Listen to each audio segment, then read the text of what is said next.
If you are lucky enough to find yourself in Ridgway in the mid-spring through early fall, you can check out a tour of the railroad yards and even take a ride on one of the narrow gauge trains.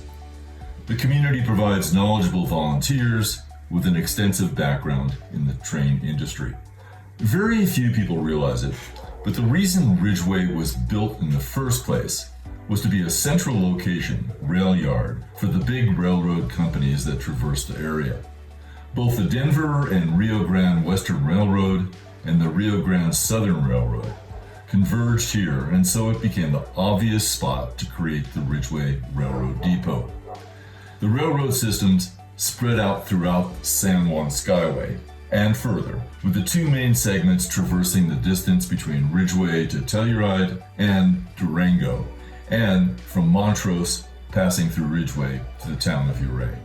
As with just about everything in the Skyway area, the motivation for having them built in the area was because of both gold and silver.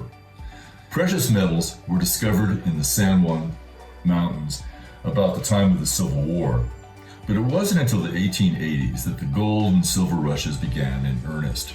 There was so much precious metal that was pulled from the various mining camps throughout the area, and it all had to be transported out of the region.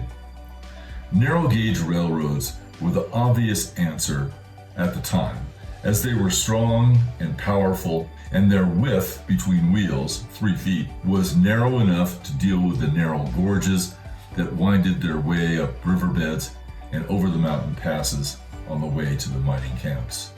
Shortly after this lucrative industry was started, however, it had just as quickly run out of steam when the pricing of the precious metals took a giant nosedive in the early 1890s. This left a perfectly constructed railroad network in the region with no ore to haul. That is when the rail lines shifted to carry passengers back and forth, as well as agricultural cargo and livestock. The margins were of course quite different, and the big engines at that point were an overkill. So a cheaper, lighter, and more efficient type of engine was designed to travel on the same tracks.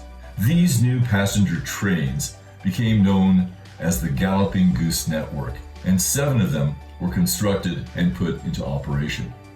The day we wrote, they were offering rides on one of the Galloping Geese mail delivery vehicles, and also on what was at that time the depot manager's specialty transformed Model T, which was adapted to ride on the narrow gauge itself. Each Saturday is a bit different, but you are welcome to come for free and enjoy the fun as well as have an educational experience. And don't forget, kids love the train.